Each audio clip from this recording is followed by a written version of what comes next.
Hello, and welcome to the Fiber Circus. I'm your host, Elizabeth, and this is not going to be a normal podcast episode, probably.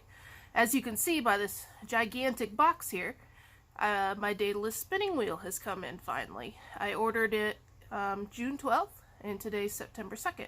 So I've been without a spinning wheel this whole time, which kind of sucks. I've been horribly staring and watching the wait list, stalking it, refreshing it multiple times a day, hoping to see my name go farther up on the list. And then I got shipping notification on Monday, and it said, oh, it'll be here Tuesday, because it's only going from Lexington to just south of Indy. And I knew that was probably a little too optimistic for UPS, and I was right. So, it's Wednesday. You know, it could be so much worse for a wait. But I'm pretty excited to open it up and see. So this is going to kind of be like an unboxing slash first review slash try of this wheel. So a little background, I did see a Daedalus for the first time last year at SSK. I gave it a little bit of a try, but not a lot, because at the time I was pretty happy with the wheel that I had, which was a Spinolution Firefly. Then I had a bit of a difference of opinions with the owner of Spinolution and the way that they treated their customers. And I decided that even if I dropped as a dealer, I didn't necessarily want to represent a brand that I couldn't fully stand behind. So, I was watching a live stream, actually, that Laura Linneman of the Knit Girls did with David and Rebecca of Daedalus Spinning Wheels, and Rebecca also runs Spotted U Fiber. And during that podcast, there was a couple things that he said that really just struck home to me. And a big part of it was, you know, about how they didn't use customers as the guinea pigs for their wheels. And that really impressed me with just the way that they talked about their wheels, their passion behind it really impressed me. So I went ahead and ordered one, having never tried one of them. So this is going to be an experience. What I loved about my Firefly was the onboard battery, the gigantic bobbins. I really liked the hook orifice, too, because I could then bypass for larger art yarns. No other wheel really has that. This is about as close as what I could get.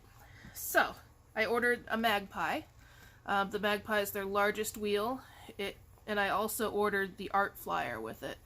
They're currently in development with doing a very fast flyer kind of thing, like for lace, like super high speed spinning. It does have the options to do Scotch tension and Irish tension. So switching back to that is going to be interesting from the way that my tensioning was with the Spinolution wheels. I did order a battery, and I was able to custom pick the colors. So this is the Hulk, is what I'm going to call it. So, let's start opening up the box. And you may see a little kitten making an appearance. We have a newish kitten. I had a friend down in New Mexico that had 2 barn kittens wander up to her property. And I saw one of them and I was like, oh, that's a really cute barn kitten. And I was like, you know, I could add him to the 2 little barn kittens that we've got now.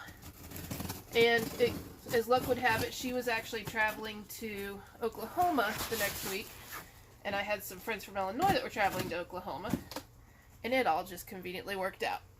And that's how we have Wolfric the Were-Kitten, wherever he's at. He's a holy terror, in my opinion. Alright, so I've got the top box open. Looks like there's bobbins in here. So I picked green and purple as my custom colors for my wheel, with a black base. So here's one of the green bobbins. And these wheels are completely 3D printed. This is nice and lightweight feeling. There's a little bit of texture on the bobbin, but it's not like crazy. So there's one bobbin. Here's another bobbin. Looks like it's the same size. And here is a flyer. Now, having not seen the Magpie in person, because it wasn't out last year when I did see the wheels I saw them actually at SAF and at SSK. So I don't 110% know if this is the art flyer or if it is the regular flyer. We will find out. But it's definitely big.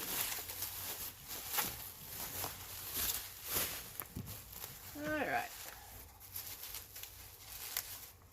And I will have a link to Daedalus wheels down in the comment section. Sorry for the squeakies.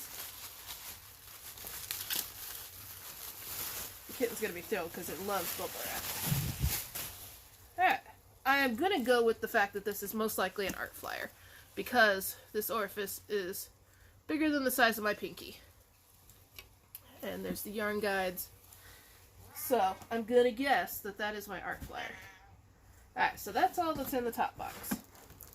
Now I got to figure out how to get this box apart.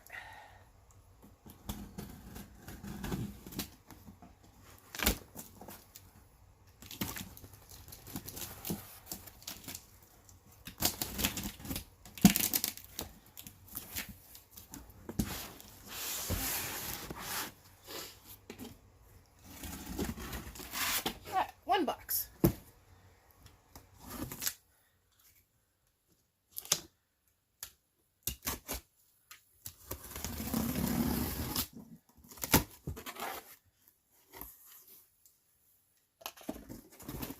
All right.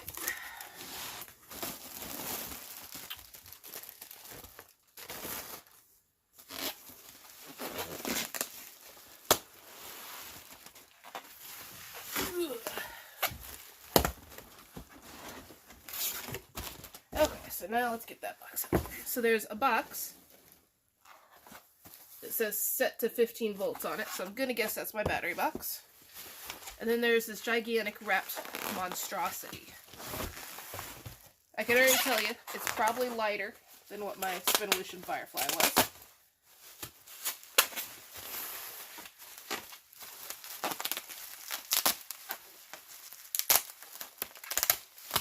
So each one of these is custom printed with various colors, and with there's some really interesting videos. You really should just go to their website and check them out. They've recently gotten another 3D printer, so I feel like that has sped things up slightly. So, lots of bubble wrap, which is always a great idea. I think it's just going to pull out this way.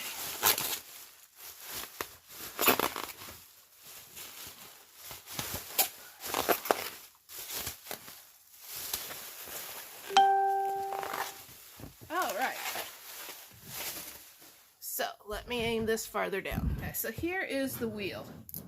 So it would appear that the green bobbins are the normal regular flyer bobbins. They're supposed to hold between 16 and 22 ounces. However, one of their testers just managed to fit close to 27 ounces of singles on a bobbin, which that's pretty darn good.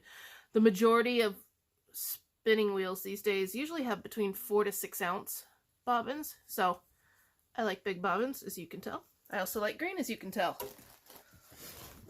So let's see here. So then these would be the art yarn bobbins, and these definitely are going to give my 32 ounce bobbins that I had for my Firefly a run for their money. So here's the size comparison. Let me see if I can scoot it back even farther here. Alright, so size comparison. And size based on the ends. I don't know that anyone has fully filled one of these with Hello, Wolfric. Yeah, I knew that this was going to be a pretty exciting idea for Wolfric. I'm hoping he gets over the idea of a spinning wheel. Come on, go. Alright, so take out these bobbins, but these are going to go onto this art flyer.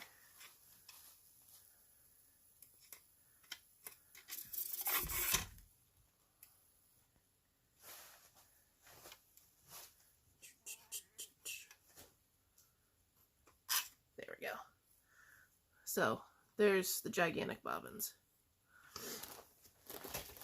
The only thing I wish that they could somehow do is figure out how to make the bobbins break down similar to what the Acreworks bobbins do. But I have a feeling that's probably going to be in the works at some point. So, let me put my bobbin pile back here. Because that's the only downfall. They do take up space, since they don't break down.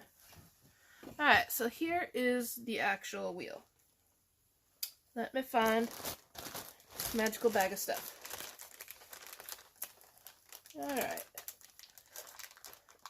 So, this is wheel number 29, it says. And it does have a warranty. Let's see, I got lime trim with purple art bobbins. So, it's mainly lime. There's some lime trim on it. You can see there's the Magpie badge on the motor. There's some green here, some green at the orifice, and at the tensioning areas. So, let's see what this has to say.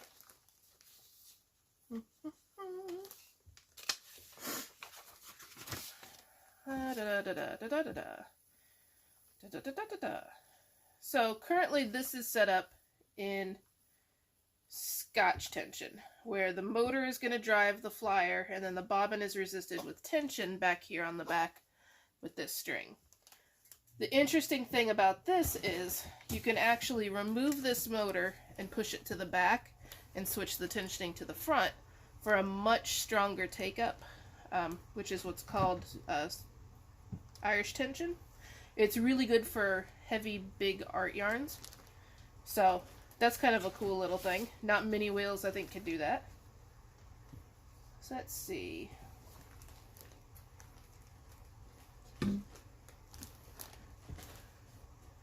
Yep, it spins. That's a good thing. Get the tension adjusted. Over the top of the whirler can run plug into power. Okay, so another interesting thing about this wheel is you can see here this basically the control thing, and it pops out,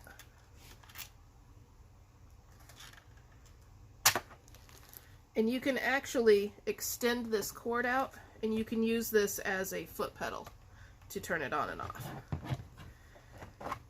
This has a soft start and stop, which means that it can run anywhere from, I think, 0 seconds for like an instant startup and super fast speed, or there's a slower starting feature. So let's see. Oh, got a can koozie, you know, for all your White Claws out there. Let's see what else we got here. Oh, and a sticker. We'll stick that on the trailer probably. Okay, so this is the actual foot pedal part. So you can actually hook this to go on over the start-stop, so that way it's more of a larger pedal for you to be pushing. These would appear to be orifice hooks, and I know that there's a magnet mounted in the wheel, so that way it can sit there. Not really like that normally, but it can sit there. There we go. So that way you don't lose your orifice hook. Spare parts, always a good idea. Looks like we've got a spare, 2 spare tension things, a green thing. Don't know what the green thing is, but there's a green thing. And you never know when you might need a green thing. Oh, I see it now. That also is tension. So this is basically all related to extra tensioning. Oh, and another. Oh, for the art tension. So here's the art tension belt. Here we've got a power adapter.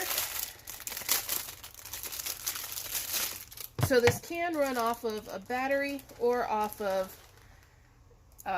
electrical power. So this looks like it's an extension cord probably for the faceplate if you want to run it as a foot pedal. This has something to do with power, as does this. Alright, here's some extra drive bands. We have 2 for the art yarn low speed, 2 for the art yarn high speed, 2 for the standard low, and 1 for the standard high. So I must be using a standard high at the moment. So, lots of extra parts, which is really kind of nice. Because you hate it when you get a wheel and you go to use it and something snaps on it and all of a sudden you can't use it until you get a new part in. So it's really nice that there's all these extra parts. So, and I like that they labeled everything, so that way I didn't really have to guess very much. So, let's stick all that back in. So, I'm betting that this is probably just an extension cord in case your power block needs to go farther out. So, we're going to ignore that for right now. So let's undo the twisty ties here. And then let's plug this part in here. And then this, it's a dual plug, so it's got the 2 plugs versus the 3. So that's good. You don't have to worry about whether or not you've got a grounded outlet.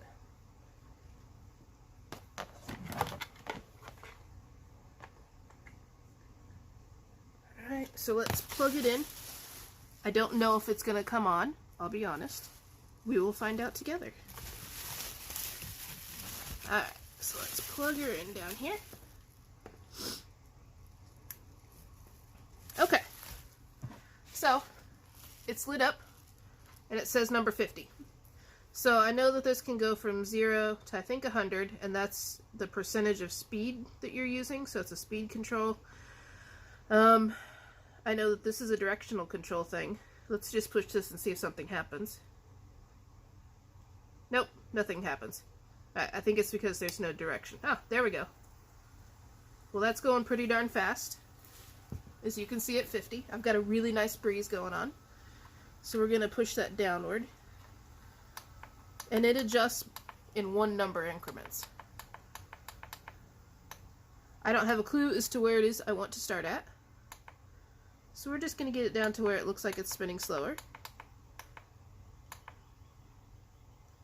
Alright, 20 is rotating. And it is rotating in a clockwise fashion, which is what I want. So you can see it slowly started and stopped, so that way it's not yanking the fiber directly out of your hand, which is pretty nice. Stop. And then we'll put it into neutral, because I've heard to always do that as well. So, let's see if there's other things we should be reading about here. Oh, let's see. Kitty, I really don't need your help either, Bear Tamer.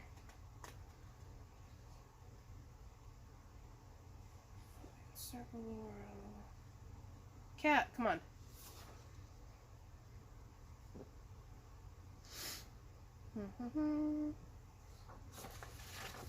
Come on, go. Alright, so I need to get a leader.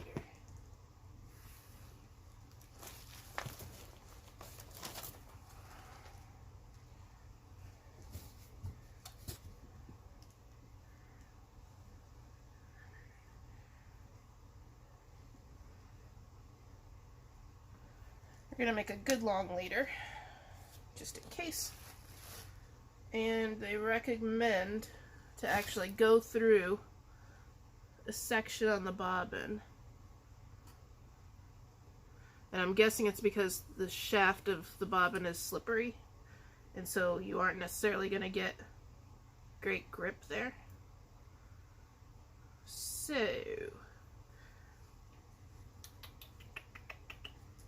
let's use the orifice hook.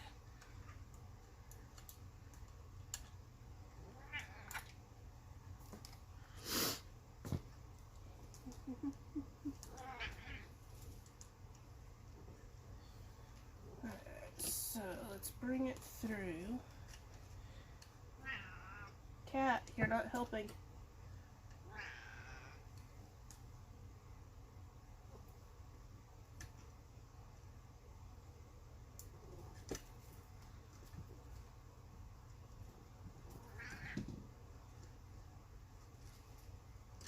Alright, so this maybe wasn't the best idea I've ever had.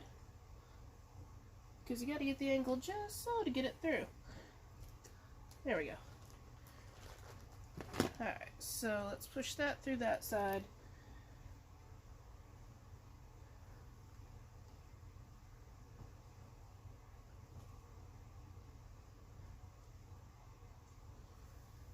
Probably would have been a lot easier to do this off the wheel.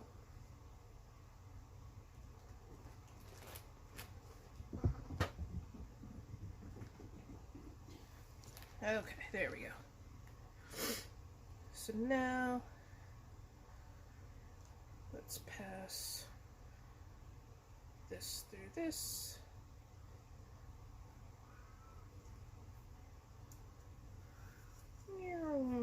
Okay, leader is on now.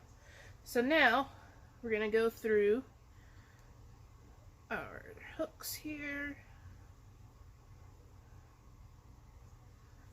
There's one. And they do have a lot of videos on their YouTube page as far as how to get this all set up. So that's why it is I know that it comes through a pathway here. So it goes through this little area, and then this area, and then through the orifice. That doesn't fit through the orifice. Let's see if there are two different size orifice hooks in here. Yes, there are. That explains a lot. Alright, so there's a big orifice hook and a tiny orifice hook. Big difference there. Alright, let's put the other one back so that way we don't lose it. I was kind of contemplating how that was supposed to fit through there. Alright, so through the orifice, grab the leader, and pull it back through. Okay. Back on the magnets. Alright, now, in theory, we should be good to go. Normally, I would not spin this close to me. However, I have some space issues at the moment here. So, the tension's extremely loose back here, and I'm betting I'm gonna need to tighten it up a bit. And they included a little bit of fluff here. Feels like some kind of wool. So let's pull a strip off. Because it's always nice to have a piece of practice fiber. And we'll give it a good pre-fluffing, just so that way we're guaranteed a little more success. Alright, so we've got it set at 20. And obviously I made my leader way too long. So, action. Okay, currently not pulling up at all, so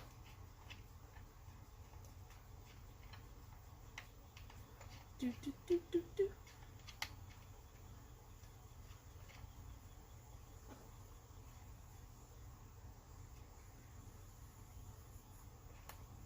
Alright, so I'm gonna adjust this tension a little bit more because I feel like I'm having to screw it way down here.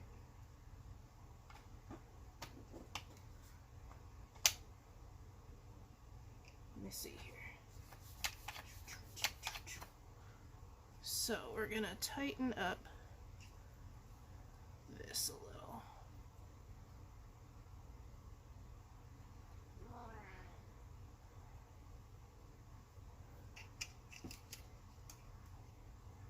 Alright. So let's see again. And this is kind of every wheel. You've got a ways to figure out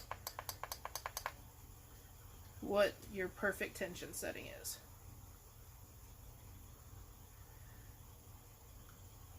Alright, so now it's feeding on. I can tell you 27 is too slow for me. So now we're up to 32%.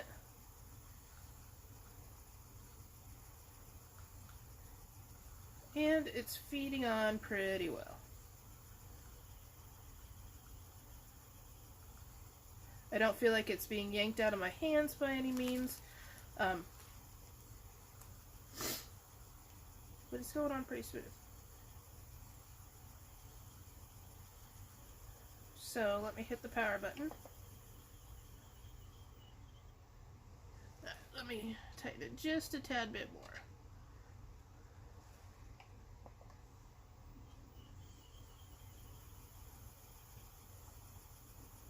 So it's pretty quiet. You may be able to hear a slight whirring. And my guess is that's the breaking in back there on the tensioning. So they did say that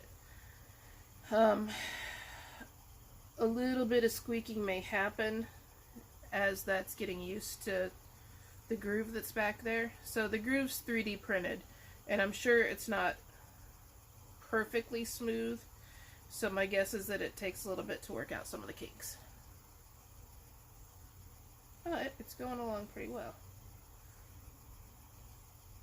I'm spinning somewhat fine, I think. So then every now and then I need to remember to move my hook. There are some people who are amazing at filling hooks or filling bobbins just perfectly level. I am definitely not one of those people. I used to have a woolly winder when I had my Kromsky Sonata and on my Hanson mini spinner. And I have to say, I did love the fact that it would fill the bobbin for me levelly.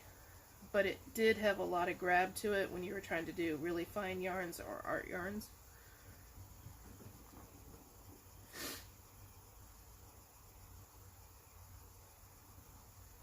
So, I mean, 32 is a good speed.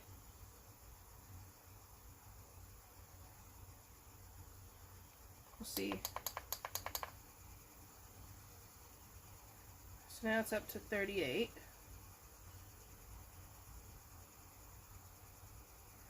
So one thing I was never able to do on my Spinolutions was long draw. And it's mainly because of the fact that those wheels just didn't go well at high speeds. So in long draw, you're letting the twist enter the fiber versus controlling the twist. I took a class last year with Maggie Casey at SSK on how to long draw. And I tried to use my worker bee. And it was a pretty big failure. This, however, I'm still having to somewhat do a little bit of pinching here. And it's mainly because I don't trust myself to move at the correct speed exactly. I mean, I know some people can just like pull their hand back and they get the perfect amount of twist and this and that. Yeah, that's probably not me.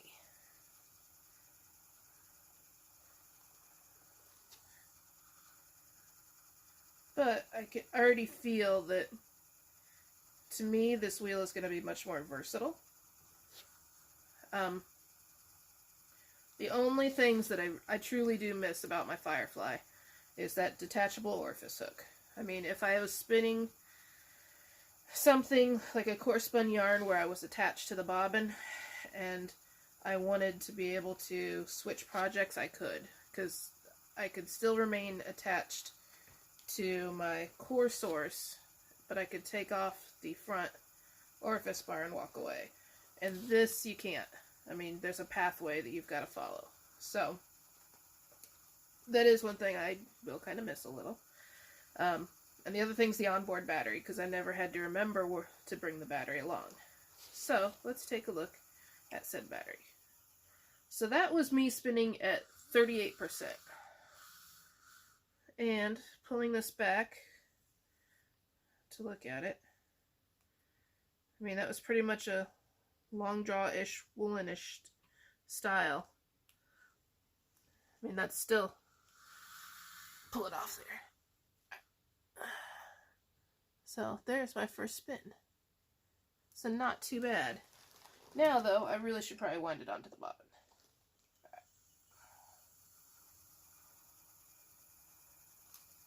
Alright, go on.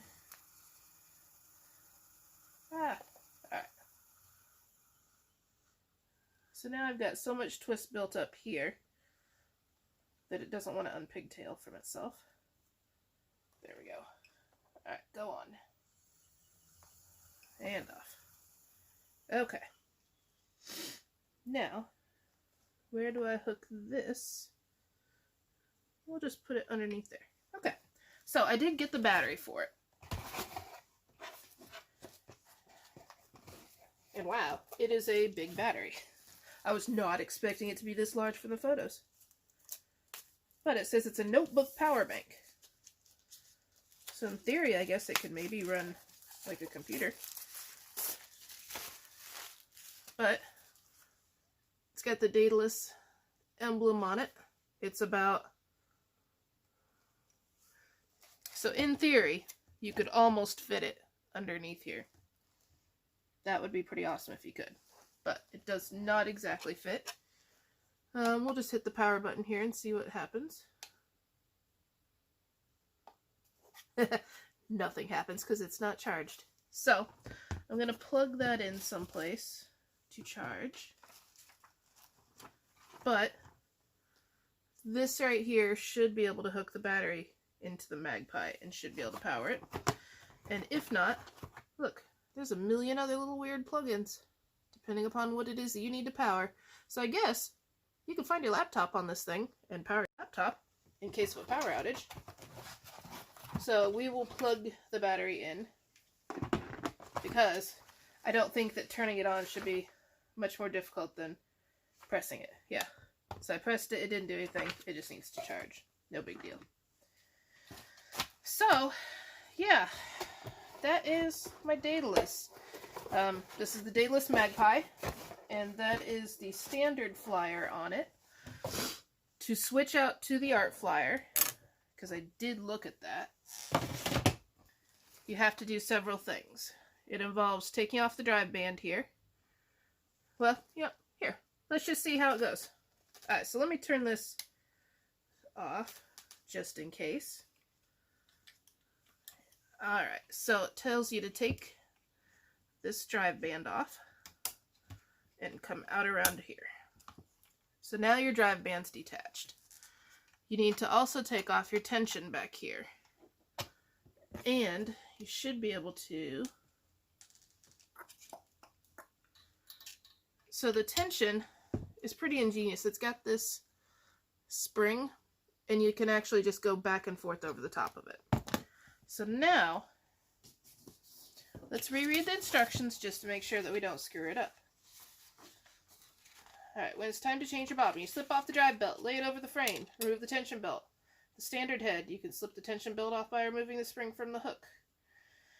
The art head uses no spring. Once the drive belt are out of the way, lift the flyer at the front and bring towards you until the axle is free on the back.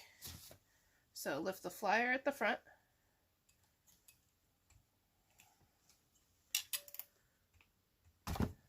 Oh, and the axle free of the back. Ah, there we go. So that's off. So then if I was going to go ahead and put the art flyer on, I would actually have to switch out drive bands because it needs a bigger drive band. However, I can show you what it would look like. So, putting it in the back there, and then it should snap down into here. Oh, right there. So that is what it looks like with the art head on it. And you can see the yarn guides are quite a bit bigger for the art head, which is good because you're making art yarn. I'm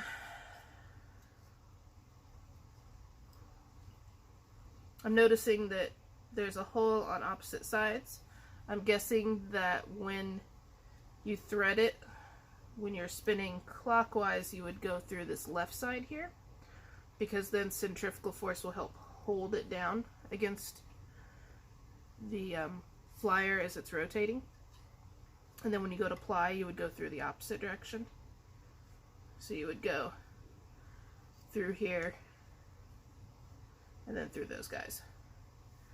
So, yeah, I mean, it's very interesting. It's big. which, you know, not surprising. But it's light. I mean, I can lift this with one hand easily. I think the entire package, including the boxes, was around 15 pounds. So that kind of gives you an idea as to where it's at weight-wise. So let's pop this back up and off. I don't honestly expect to use the art head as much.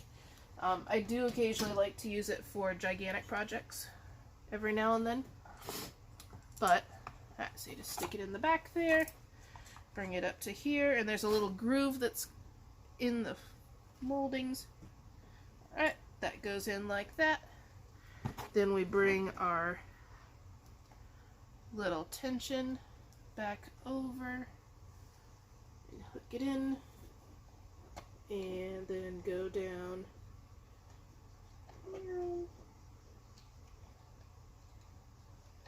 into here. There we go. And then this, oh, we'll come back up. Got it stuck in the flyer. Back up and over. And over to right there. And in theory, I should be ready to go again. So let's grab my fiber here. And so the nice thing about this speed controller is it does remember what you are at. So when I go to flip it back on again, it's going to remember that I was at 30 something. 38. Yep. And I'll probably slow it slightly down.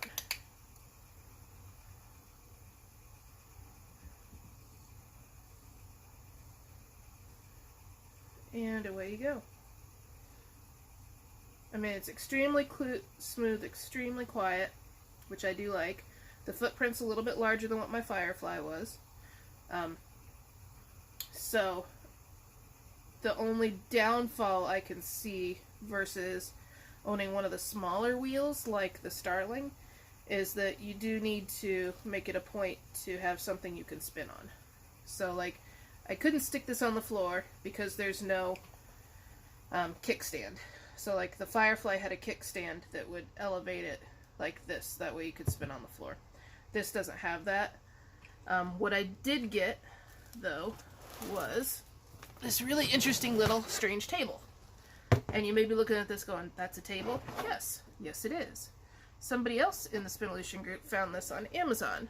So you open it up, and there's legs inside, a cup holder. It's not a real deep cup holder, but it is a cup holder.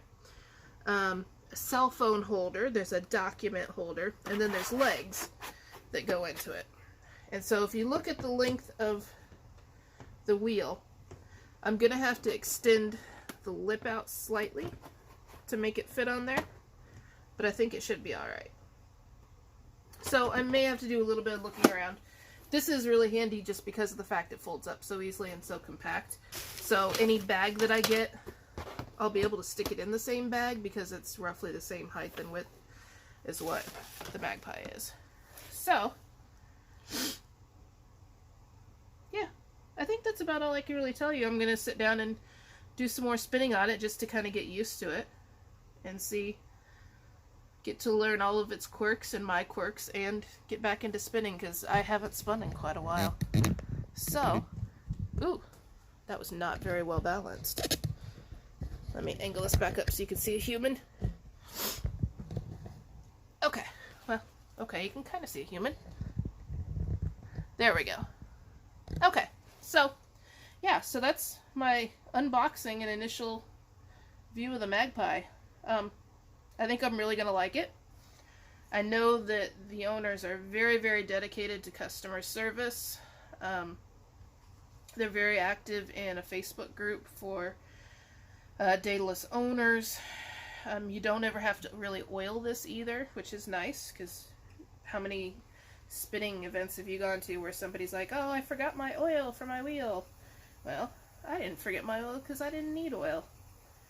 I have a feeling that when in-person events come back, that this is going to be a hot draw for the dudes. They already really were into my other electric spinning wheels, but this, the technological look of it, the craftsmanship behind it, I think I'm going to get a lot of interest from people looking at it. I kind of wish that they had dealerships, because I think I could sell the heck out of these wheels right now. But the limitation is each one of these is individually hand printed, hand assembled in the USA, and completely tested before it's sent out. So this is not a mass manufactured wheel. It's not a cheap wheel either. This wheel with the three regular bobbins and the art flyer package, I think was $1,800. That's more expensive than some of the other wheels out there. It's on par with what my Spinolution was. I knew that when I sold my Spinolution Firefly, it was basically going to pay for this. My Spinolution package, which had 3 of each head and 2 different heads, I want to say was a little over $2,000 retail. However, I think that the customer service and the quality of the product is going to speak for itself with these wheels. So give them a shout out, give them a try if you're able to. It's kind of hard to this year because the fact that there's nothing around happening. However, if you know me personally and you would like to try my Magpie, I am more than willing to let you try my Magpie. Unless you're just like a very aggressive spinner. And I've had that before where somebody was mashing on the treadles of my wheel and I just wanted to scream to please stop. I do find that electric wheels are really good for beginners because of the simple fact that you can take that speed way, way down to the point where they just have to literally pinch, pull, and let it go on. They can get their hands coordinated with the speed of the wheel versus worrying about where their feet are at. So I do really like teaching on a wheel like this. So yeah, you can already tell my bobbin's not filling levelly. I will never be a level bobbin filler. I've just kind of accepted that. However, given the fact that I can supposedly fit close to 27 ounces on this bobbin, the fact that my 4 ounces is spread out all over, I really don't care at that point. There is a Lazy Kate in development with Acreworks, from what I understand. They're having some issues with getting some of the parts sourced because these bobbins are so tall. My Spinolution bobbins also would not fit on an Acreworks Lazy Kate. I had to use the Spinolution Lazy Kate, and it wasn't that great. It was pretty basic. So I may try to not do anything that involves heavy-duty plying until that Lazy Kate comes out, because it would be very handy. The first big project I'm planning on doing on this is I have been carding some of my alpaca measles fleece together with about 20% wool, and I'm going to try to spin for a sweater. So for me, a sweater is probably going to take close to 2 pounds, and that will be quite easy to do on these art bobbins, I think. So yeah, I mean, they come in all sorts of custom colors. I mean, you can get hot pink, there's like a white, there's gray, there's red, black, yellow, I think. On the smaller wheels, so like the Starling, you can actually get the faceplate here, the black, and the black on the arms in a different color. They weren't able to do it on the Magpie because based on the size of the 3D print that they're doing, they didn't feel that you could get the structural integrity that you needed with some of the colored filaments that they use. But yeah, it's really cool to just think about how much spinning has changed just in the last, I mean, I've been spinning now since, what, 2011, so I'm going on 10 years now. The technological change that's happened here, just in the last 3 or 4 years has been crazy. I mean, who would ever thought that we'd be 3D printing spinning wheels these days? I'm sure people back in the 1800s would have never imagined that when they had their giant walking wheels. You know, and I do get people occasionally at festivals when they see me spinning on an electric wheel and they say, oh my god, you know, you're cheating. Well, to me, it's work smarter, not harder. If I don't have to think about what the rhythm my feet are doing, I can just set a speed and go. I can do other things while spinning. I don't, like when I used to treadle, I would literally hear a different song on the radio and treadle faster, and then my spinning wouldn't be as even as a result. So, with this speed controller, you know, I set it to a number and I forget it. I can write down that number for different projects, and then when I go back to ply, you know, I can think, okay, do I want to ply at the exact same speed that I spun it at, or do I want to decrease it a little bit to get a little less twist angle in it? So, yeah. I think the Hulk and I are going to get along great. I would like to find a way to add sparkle to it. Haven't decided how I'm going to do that yet. But at some point, I'm going to add some form of sparkliness. And I'm betting it's probably going to come on the black faceplate somehow. So, we will see. So, that is my unbiased review of the Daedalus spinning wheel. I did know how to spin prior to this. I mean, the wheel was not magic, and it caused me to learn how to spin just by being in the box. But that being said, for having never spun on a Daedalus spinning wheel, it's very intuitive, in my opinion, for how to get it to work. And I know for a fact that if I have any kind of issue, that the customer service will be on it in a heartbeat, and that they will help make sure that whatever's going on will become right. So, I do like this little magnet. This is kind of handy to have this little magnet down here that holds on your orifice hook. That's pretty handy, because I mean, we all know how easy it is to lose stuff. So that's pretty handy. So yeah, you know, I'll be playing around with it a little bit more during this week. I'm in the process of trying to get some stuff dyed right now because I'm a part of the Wool and Fiber Arts Facebook Live sale here at the end of the month. I think it's the last Sunday of the month at 7 o'clock. I'm going to be doing a live sale on Facebook where there's going to be a video, hopefully, where I'm showing you all the product that I have for sale and you're able to purchase it live. We just got satellite internet and we got a 60 gig plan, and in 12 days we've almost blown through it. Not too surprising, but it's actually working, and it's working quite a bit better than what our old cell phone data was. So I'm hoping to do more live videos in the future. So more podcasts will actually be coming. I promise I'm going to actually film a podcast here in the next week or so. I'd been kind of blah feeling, to put it nicely. I think a lot of people are suffering with the same thing. When you're used to going out to festivals all the time and actually seeing people and interacting with people or teaching classes, and then to go from that to staying at home kind of sucks. So I hadn't been crafting very much, you know, and I just hadn't really felt like doing very much either. So I've actually cast on a new sweater. I'm going to be doing some spinning, obviously, because you got to fully test out your wheel. And yeah, working on some dyeing because I've got some projects that need to get finished up.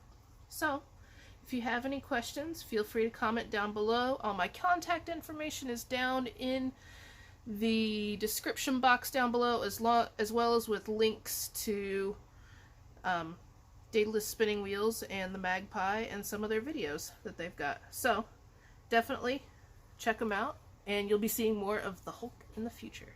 So we will talk to you later. Bye.